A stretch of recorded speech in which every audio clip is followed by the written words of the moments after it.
Olusegun Aroka, a name whispered with a mix of fear and awe in Nigeria's underworld, was better known by his alias, H-Money. This moniker wasn't earned through legitimate business. H-Money was a con man, a master manipulator in the digital age. His crimes, internet fraud, siphoning money from unsuspecting victims, leaving a trail of financial ruin in his wake. Reported Nigerian authorities, after a lengthy investigation, finally caught up with H-Money. His reign of cyber thievery seemed to be over. The court slapped him with a 24-year sentence, a punishment meant to keep society safe and deter future cyber criminals. Kirikiri prison became his new home, the place where he was supposed to pay for his crimes. Little did anyone know, the story of H-Money was far from over. In fact, it was about to take an even more audacious turn. The walls of Kirikiri, meant to confine him, would become the backdrop for his most brazen scheme yet. The Economic and Financial Crimes Commission, or EFCC, in Nigeria is tasked with the daunting job of tackling financial crime. They work tirelessly to track down cybercriminals, fraudsters, and money launderers. So, when they received a tip about suspicious activity linked to a high-profile inmate within Kirikiri, alarm bells started ringing. Reporter, the inmate in question, was none other than H-Money. Could it be possible that he was continuing his criminal enterprises from within the supposed high-security confines of prison? Police officer, the EFCC launched a covert investigation, carefully piecing together financial transactions, tracking online activity, and monitoring communications. What they uncovered was beyond their wildest expectations. H-Money, despite being behind bars, was still very much open for business. He had orchestrated a fraud scheme so audacious, so brazen, that it sent shockwaves through the entire Nigerian justice system.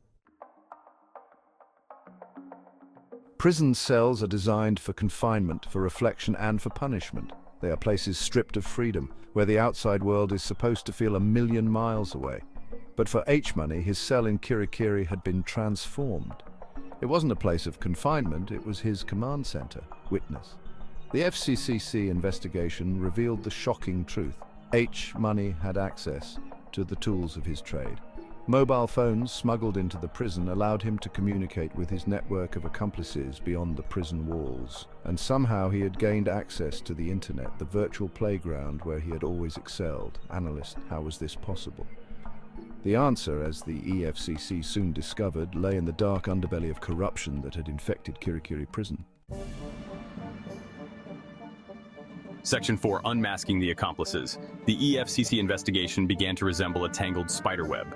As they delved deeper into H-Money's operation, they uncovered a network of collaborators, both inside and outside the prison walls. This wasn't the work of a lone wolf, it was a sophisticated operation that relied on a corrupt system. Prison officials entrusted with upholding the law and ensuring the confinement of criminals had been compromised. They had become willing participants in H-Money's schemes, their loyalty bought with bribes and their silence ensured through threats. These weren't petty thieves, they were individuals in positions of power who had betrayed the public trust. The investigation pointed to a systematic rot within Kirikiri. It wasn't just a few bad apples. It seemed that corruption had permeated various levels of the prison's administration. The very people tasked with preventing crime were actively enabling it. Section 5, Systemic Failures and Consequences. The H-Money case sent shockwaves through Nigeria. It wasn't just the audacity of the crime itself, but the chilling realization of the deep-rooted corruption that allowed it to happen. This wasn't just a failure of one prison. It exposed systemic weaknesses in the country's justice system. The blame fell squarely on the shoulders of those entrusted with upholding the law. How could a convicted cybercriminal serving a lengthy sentence manage to continue his criminal activities from within prison walls?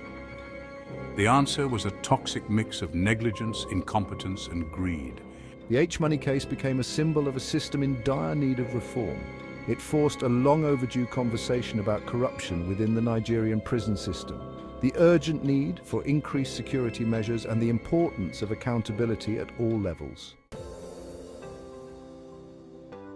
Section 6, the never-ending battle against cybercrime.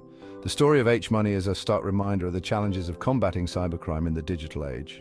Criminals like him operate with a fluidity and adaptability that often outpaces law enforcement agencies. They exploit weaknesses in systems, prey on human vulnerabilities, and operate across borders with relative ease.